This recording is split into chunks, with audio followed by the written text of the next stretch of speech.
जय मसीह की। प्रभु आपको बहुत आशीष दे।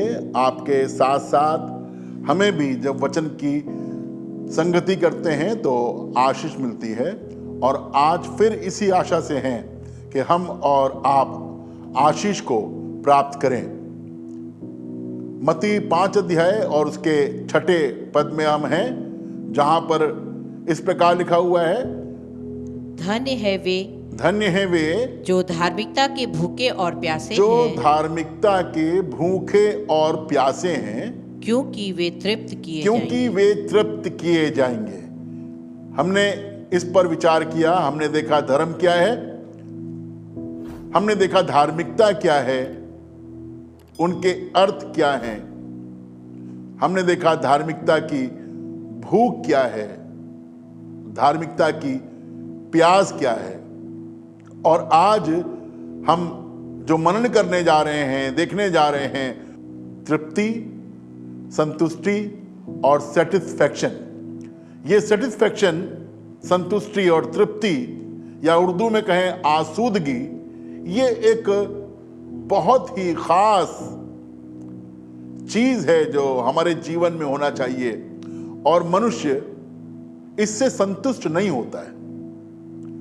दिन भर की भाग दौड़, रात भर का चैन हराम हो जाता है, लेकिन संतुष्टि नहीं मिलती, और अधिक की चाहत हमेशा बनी रहती है, लेकिन आखिर तक उसे लगता है कुछ रह गया।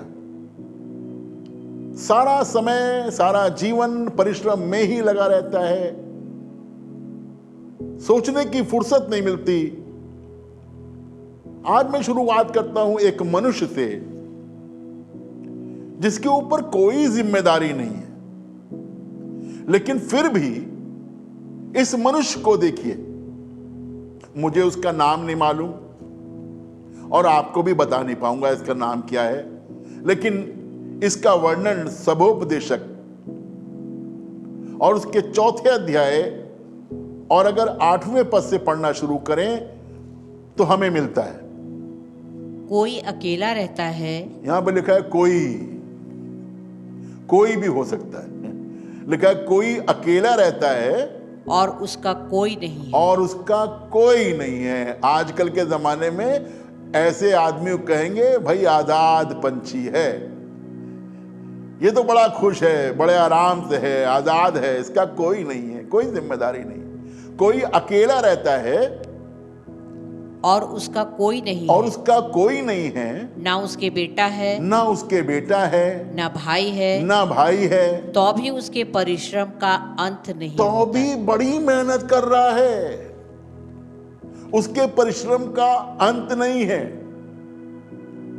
आगे सुनिए, ना उसकी आंखें धन से संतुष्ट होती हैं, और वो कमा रहा है, परिश्रम करके पैसे इकट्ठा कर रहा है, लेकिन उसकी आंखें धन से संतुष्ट नहीं है।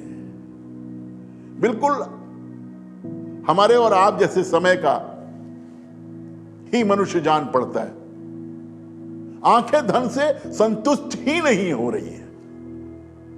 मैं किसके लिए परिश्रम करता और अपने जीवन को सुख रहित रखता हूं। वो ये भी विचार नहीं करता है कि मैं किसके लिए परिश्रम कर रहा हूं और अपने जीवन को सुख रहित रख रहा हूं। ऐसा क्यों है? क्यों भाग दौड़ कर रहा हूं? क्यों मेहनत कर रहा हूं? क्यों परिश्रम कर रहा हूं?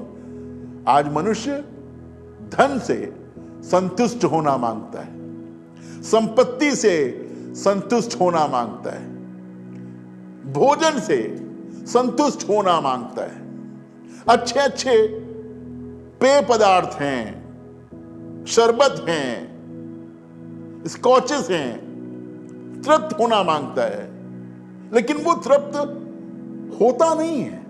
ऐसा क्यों है? तो मैं ले चलना मांगता हूं आपको। हग्गै नबी किताब है, मैं उसका 1 अध्याय और 6 पद पढ़ेंगे। तुमने बहुत बोया, यहां लिखा है तुमने बहुत बोया, मेहनत में कोई कमी नहीं की है। तुमने बहुत बोया परंतु थोड़ा काटा, लेकिन थोड़ा काटा। बहुत बोया है लेकिन थोड़ा काटा है। हाँ, तुम खाते हो तुम खाते हो परंतु पेट नहीं पेट भरता, नहीं भरता, तुम पीते हो तुम पीते हो परंतु प्यास नहीं परंतु बुझती, प्यास नहीं बुझती। सारा परिश्रम कर रहे हो लेकिन फल नहीं मिल रहा। हाँ, फिर तुम कपड़े पहनते हो तुम कपड़े पहनते हो परंतु गर्माते नहीं, परंतु गर्माते नहीं हो। और हाँ, जो मजदूरी कमाता है और जो तुम्हें तनख्वाह मिलती है, मजदूरी कमाता है, वह अपनी मजदूरी की कमाई को वो अपनी मजदूरी कमाई को, मेहनत की कमाई को छेद वाली थैली में रखता है। छेद वाली थैली में रखता है। यानी हमारे पास में जो जमा करने के लिए जो कुछ भी संसाधन है उनमें ही छेद है। भोजन कर रहे हैं, पेट नहीं भर रहा है, पी रहे हैं, प्यास नहीं बुझ रही है, बहुत बोल रहे हैं, थोड़ा काट रहे हैं। मालूम है क्यों? क्योंकि ये सब हम अपने आप को संतुष्ट करने के लिए कर रहे हैं। और कोई भी मनुष्य अपने आप को कभी संतुष्ट नहीं कर पाया है। आपने किस्सा सुना है, इतिहास गवाह है कि सिकंदर महान ने बहुत विजय हासिल की, लेकिन जब वो मरने लगा तो उसने कहा मेरी आखिरी इच्छा यह है कि जब मेरी मट्टी उठे तो मेरे हाथ कफन से बाहर कर देना, ताकि लोग ये जाने ना मैं कुछ लाया था और ना कुछ लेकर जा रहा हूं। सिकंदर खाली हाथ आया और खाली हाथ जा रहा है। ये दुनिया हमको संतुष्ट नहीं कर सकती, ये धन हमको संतुष्ट नहीं कर सकते, ये भोजन हमको संतुष्ट नहीं कर सकते। यीशु मसीह जब शिक्षा देने लगे तो उन्होंने कहा कि ना तुम इस बात की चिंता करना कि तुम क्या खाओगे, तुम क्या पियोगे, तुम क्या पहनोगे, कहां रहोगे। इन सब की चिंता तो वो लोग करते हैं जिन्हें अन्य जातियां कहते हैं। अन्य जातियां वो जो परमेश्वर की जातियां नहीं हैं, जो परमेश्वर के नाम की नहीं कहलाती। इनकी चिंता में वो रहते हैं और दिन रात अपने आप को उसमें लगाए रहते हैं। आपके आसपास बहुत से लोग ऐसे होंगे जिनके पास बहुत धन है, जिनके पास बहुत एजुकेशन है, जिनके पास में अच्छा खाने को है, अच्छा पहनने को है, लेकिन फिर भी आप सुनेंगे तो वो चिंता में है, अभी पूरी तरह से संतुष्ट नहीं हुए।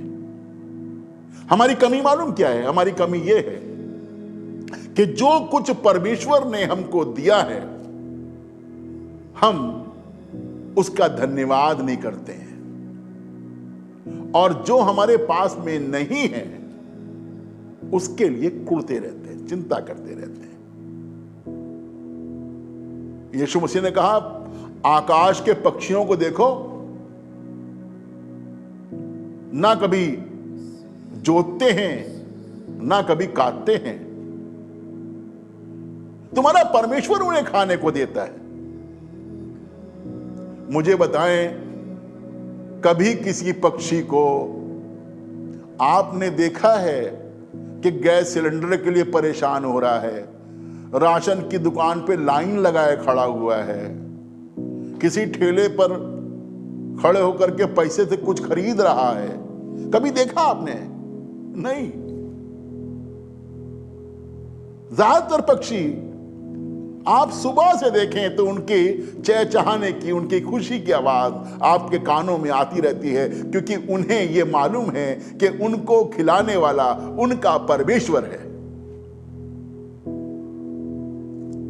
परमेश्वर को सब मालूम है कि कौन क्या खाता है। हर जानवर को, हर पक्षी को उसकी खुराक, उसकी इच्छा के अनुसार परमेश्वर देता है, उसने इंतजाम करके रखा है। शाकाहारी को शाकाहारी खिलाता है, मांसाहारी को मांसाहारी खिलाता है, चाहे वो जंगल में हो और चाहे वो प्राणी उद्यान में हो, जू में हो। वहां भी आप नहीं देखेंगे कि शेर के पिंजरे में कोई लौकी और कद्दू डाल रहा है। उनके खाने के लिए इंतजाम किया जाता है। किसने इंतजाम किया है? चाहे वो कहीं रहें, उनके खाने का, उनके पीने का इंतजाम हमारे परमेश्वर ने किया है। मुझे और आपको भी ये वाली बात जानने की जरूरत है कि हम कहीं रहें, कैसी परिस्थिति में रहें, मेरे खाने का इंतजाम, मेरे पहनने का इंतजाम, मेरी तृप्ति का इंतजाम सब उसने किया है। हमें उस पर भरोसा करने की जरूरत है। भजन 103 और उसकी 5वीं आयत पढ़िएगा, जहां बताया गया है, सिखाया गया है, और मैंने आपको एक बार पहले बताया था कि हमें भी ऐसे ही बात करने की जरूरत है, अपने आप को सिखाने की जरूरत है। पढ़ें। वही तो तेरी लालसा को उत्तम पदार्थों से तृप्त करता है। लिखा, वही तो तेरी लालसा को उत्तम पदार्थों से उत्तम पदार्थों से तृप्त करता है। अंगीकार कीजिए, उत्तम पदार्थ। वही तो तेरी लालसा को उत्तम पदार्थों से तृप्त करता है, और जिससे तेरी जवानी उकाब के समान नई हो जाती है। जब मैं खाना खाने बैठता हूं तो मेरी मेम साहब, क्योंकि वो मुझे बहुत प्यार करती हैं, आपकी मेम साहब आपको प्यार करती होंगी, जब मैं खाने के लिए बैठता हूं तो मेरी पत्नी की नजर मेरे खाने पर जरूर रहती है, क्योंकि उसे यह मालूम है कि कोई चीज मैं अगर ज्यादा खा लूंगा तो मेरा रक्तचाप बढ़ जाएगा, ब्लड प्रेशर बढ़ जाएगा, शुगर बढ़ जाएगी। तो वो मेरा बहुत ध्यान रखती है इस वाली बात पे, क्योंकि उस खाने से मुझे नुकसान हो सकता है। कुछ पीना मांगता हूं मीठा तो रोक दिया जाता है, उसे मालूम है कि ऐसा करने से मेरा नुकसान हो सकता है। तो संसार में अच्छी से अच्छी चीजें जो हम प्राप्त करना मांगते हैं, खाना मांगते हैं, उनसे नुकसान हो सकता है। लेकिन परमेश्वर जो खाने को देता है, परमेश्वर जो आसूदा करता है, परमेश्वर जो संतुष्ट करता है, उससे हमारी जवानी उकाब के मायने नई हो जाती है। वही तो तेरी लालसा को उत्तम पदार्थों से तृप्त करता है। कौन? परमेश्वर। हमें अपने आप को सिखाने की, बताने की जरूरत है। मनुष्यों से ज्यादा इस दुनिया में जानवर पाए जाते हैं, पक्षी पाए जाते हैं, मछलियां पाई जाती हैं, तमाम जल जंतु पाए जाते हैं। वो अपना इंतजाम अपने आप नहीं करते, उन सब का इंतजाम परमेश्वर करता है। हम तो थोड़े से हैं, तो हमारा इंतजाम परमेश्वर क्यों ना करेगा? उसने हमारी जिम्मेदारी ले रखी है। माता के गर्भ से उसने हमको चुना है। एक मां नहीं जानती कि उसके गर्भ में हड्डियां कैसे बढ़ती हैं, लेकिन परमेश्वर जानता है और परमेश्वर ख्याल रखता है। वहां से हमारा ख्याल रखा है। हम जब पैदा हुए तो हमारा ख्याल रखा है। क्या हमने अपने पैदा होने से पहले अपने कपड़ों का इंतजाम किया था? नहीं, हमारे लिए पहले से था। वही परमेश्वर हमारे लिए अब भी इंतजाम करता है, वो हमारे साथ बना रहना मांगता है। लेकिन हमको ये सीखने की जरूरत है, तृप्ति, संतुष्टि परमेश्वर की ओर से मिलती है।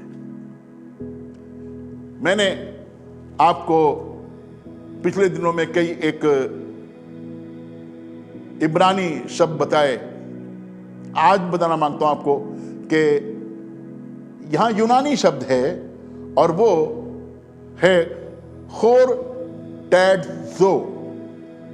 खोर टैट्जो का जो अर्थ है वो एक बगीचे से है, खुशनुमा बगीचा, प्रेजेंट गार्डन, पैराडाइज, जहां हमारे लिए खूब खाने के लिए है, खूब पीने के लिए है, बहुतायत से उसने हमारे लिए रखा है कि हम तृप्त हो सके, परमेश्वर हमको तृप्त करना मांगता है। उड़ाऊ पुत्र जब सूअरों के बीच में बैठा हुआ था तो उसे होश आया और कहने लगा, मेरे बाप के घर में मजदूरों को भोजन से अधिक रोटी मिलती है। हमारा परमेश्वर तो दासों को भी भोजन से अधिक रोटी देता है। हम तो बेटे हैं, हम तो उसके लोग हैं, हम तो विश्वास से चलने वाले लोग हैं, हम उसकी सर्वश्रेष्ठ रचना है। वो आखिर हमें क्यों कर उत्तम से उत्तम आशीष ना देगा? वादा किया उसने, वो अपने वायदे को पूरा करता है। बहुतायत से भोजन देने वाला परमेश्वर जो हमको तृप्त करता है। आपको उत्पत्ति में ले चलता हूं। उत्पत्ति 5 अध्याय है, उसका 24 पद है। देखिए, एक मनुष्य को जिसके विषय में अच्छी गवाही दी गई है, पढ़ें। हनोक परमेश्वर के साथ साथ चलता था। यहां एक व्यक्ति का जिक्र किया गया है, इसका नाम है हनोक। हनोक परमेश्वर के साथ साथ चलता था। फिर हाँ जी। वह लोप हो गया, लिखा है फिर वो लोप हो गया, क्योंकि परमेश्वर ने उसे क्योंकि उठा लिया। परमेश्वर ने उसे उठा लिया। उठा लिया के अलग अलग इंटरप्रिटेशन है। मैं उन इंटरप्रिटेशंस में नहीं जाऊंगा, लेकिन लिखा हुआ हनोक की कुल अवस्था 365 साल की हुई और वो परमेश्वर के साथ साथ चलता था। फिर परमेश्वर ने उसे उठा लिया, समय उसका पूरा हो गया। तो इसमें आप कहेंगे इसमें कौन सी बड़ी बात है? हम बताएं आपको, हम जिसके साथ चलते हैं वो हमारी जिम्मेदारी उठाता है। हम परमेश्वर के साथ साथ चलेंगे तो सारी जिम्मेदारी उसकी है। मैंने आपको बताया कि खोट का जो अर्थ है वो है बगीचे से, गार्डन से। और बहुत ही अच्छा भजन जो मैं और आप बचपन से सीखते आए हैं। यह विडंबना है कि कुछ लोग केवल डर के समय ही उसे पढ़ते हैं, लेकिन मैं कहूंगा डर से ना पढ़िए, विश्वास से पढ़िए, प्रेम से पढ़िए, जहां पर मेरे और आपके तृप्ति का पूरा इंतजाम है। और वहां पर इस तरह से बताया गया है। यह भजन 23 है, आप पढ़े इसको। यहोवा मेरा चरवाहा है। यहां लिखा है यहोवा मेरा चरवाहा है। चरवाहा है। यहोवा मेरा चरवाहा है, मुझे कुछ घटी ना होगी। मुझे कुछ घटी ना होगी। ये मेरे और आपका अंगीकार होना चाहिए। हम कहें इस वाली बात को कि यहोवा मेरा चरवाहा है, मुझे कुछ घटी ना होगी। वह मुझे हरी हरी चराइयों में बैठाता है। वो मुझे हरी हरी चराइयों में बैठाता है। वह मुझे सुखदाई जल के झरने के पास ले चलता है। वो मुझे सुखदाई जल के झरने के पास ले चलता है। वह मेरे जी में जी ले आता है। वो मेरे जी में जी ले आता है। धर्म के मार्गों में वह अपने नाम के निर्मित मेरी अगुवाई करता है। धर्म के मार्गों में वो अपने नाम के निमित्त मेरी अगुवाई करता है। चाहे मैं घोर अंधकार से भरी हुई तराई में होकर चलूं, अंधकार की तराई में से होकर चलूं, मृत्यु की वादी में होकर चलूं, तो भी हानि से ना डरूंगा। हानि से ना डरूंगा। हाँ, क्योंकि तू मेरे साथ रहता है। बिजनेस करने वालों को हमेशा ये डर सताता है, नुकसान ना हो जाए, नुकसान ना हो जाए, नुकसान ना हो जाए। यहां लिखा नुकसान भी हो जाएगा तेरे सोटे तो भी, नुकसान भी होगा तो भी मैं डरूंगा नहीं, क्योंकि मैं नुकसान से डरने वाला नहीं हूं, क्योंकि तू मेरे साथ में उस नुकसान में भी बना हुआ है। ऐसा परमेश्वर। मुझे किस्सा सुनाया गया, कहानी सुनाई गई कि एक बच्चा था, अपने पिता के साथ में जा रहा था, मेला देखने जा रहा था, और रुक रुक करके बार बार जिद करता था, ये खिलौना चाहिए, ये खिलौना चाहिए, ये गुब्बारा चाहिए, ये हार चाहिए। किसी किसी चीज की वो जिद करता था और पिता उसको दिला नहीं रहा था। किसी तरह से पिता से उसका हाथ छूट गया, वो बच्चा खो गया। किसी ने उस बच्चे का हाथ पकड़ा और उसने कहा, मैं मिलवा दूंगा तुम्हारे पिता से, ले चलता हूं तुम्हारे बाप के पास में, पहुंचा दूंगा वहां पर, चलो ये गुब्बारा ले लो। कहने लगा, नहीं मुझे गुब्बारा नहीं चाहिए। ये गुड्डा ले लो, नहीं मुझे गुड्डा नहीं चाहिए। ये मिठाई खा लो, नहीं मुझे मिठाई नहीं चाहिए, मुझे तो मेरा पापा चाहिए, मुझे मेरा पापा चाहिए। बहुत से प्रलोभन दिए गए उसे, बेटा ये ले लो, ये ले लो, ये ले लो। वो मना करता गया, मना करता गया, मना करता गया। फिर दूर उसे अपना बाप दिखाई पड़ा और वो दौड़ के गया और अपने बाप से लिपट गया। संतुष्टि मिल गई। बताना मांगता हूं आपको, दुनिया में बहुत सारी चीजें हमको लुभाएंगी, लेकिन जो तृप्ति परमेश्वर से है वो और कहीं नहीं। इस जबूर को पूरा कर देना मांगता हूं। हाँ, पढ़ें आगे। तेरे सोटे और तेरी लाठी से मुझे शांति मिलती है। तेरे सोटे से भी और तेरी लाठी से भी। सोटे से भी शांति मिलेगी, लाठी से भी शांति मिलेगी। हाँ, तू मेरे सताने वालों के सामने मेरे लिए मेज बिछाता है। अरे सताने वालों के सामने, उनके देखते हुए मेरे लिए मेज बिछाता है। हाँ, तूने मेरे सिर पर तेल मला है। अरे खुदा बाप, परमेश्वर तू कैसा परमेश्वर है। मेरे सर पर तेल, ये आपका अनुभव हो सकता है, वो आपके सर पर भी तेल मलेगा। तूने मेरे सिर पर तेल मला है। हाँ, मेरा कटोरा उमड़ मेरा रहा है। कटोरा उमड़ रहा है, छलक रहा है। निश्चय भलाई, लिखा है निश्चय भलाई, सुनेगा, निश्चय भलाई भलाई और करुणा जीवन भर मेरे साथ साथ बनी मेरे साथ साथ बनी रहेगी। निश्चय भलाई और करुणा जीवन भर मेरे साथ साथ बनी रहेगी और मैं परमेश्वर के धाम में निवास करूंगा। हालेलुया। संतुष्ट जीवन, सेटिस्फाइड जीवन, तृप्त जीवन। मैंने परमेश्वर को अपना धाम मान लिया है। मेरा परमेश्वर है, मेरे लिए काम करता है। मैं अपनी तृप्ति का इंतजाम क्यों करूं?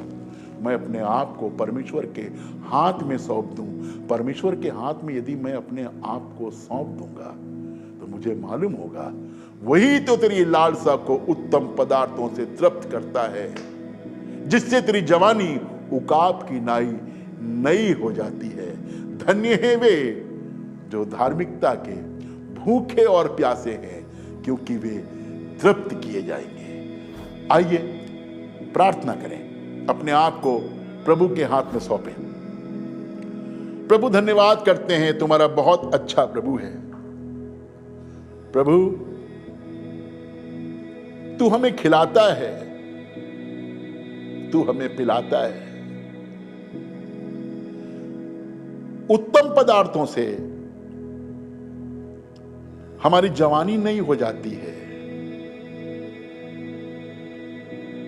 प्रभु, हम अपने आप को संसार में ना उलझाएं। हम अपने आप को उस मनुष्य के समान ऐसा परिश्रमी ना बना दें कि हमें सोचने का भी मौका नहीं मिले कि मैं किसके लिए परिश्रम कर रहा हूं। लेकिन प्रभु, हम तेरी ओर देखें, क्योंकि तू ऐसा परमेश्वर है कि हमको खिलाकर पिलाकर संतुष्ट भी करेगा और हमारे सर पर तेल भी मलेगा। दुश्मनों के सामने भी हमें खिला सकता है। और खुदावंद, हम ये आश्वासन पा सकते हैं, हम ये यकीन पा सकते हैं कि निश्चय करुणा और भलाई जीवन भर मेरे साथ साथ लगी रहेगी और मैं परमेश्वर के धाम में, परमेश्वर के घर में रहने पाऊंगा। खुदावंद, तेरे दास की तरह मैं कहता हूं, एक वर मैंने यहोवा से मांगा है और उसी के यत्न में लगा रहूंगा कि मैं जीवन भर यहोवा के भवन में रहने पाऊं और उसकी मनोहरता पर दृष्टि लगाए रहूं। ये प्रार्थना जितने सुन रहे हैं उन सबकी होने पाए, प्रभु यीशु मसीह के नाम से मांगते हैं, आमीन।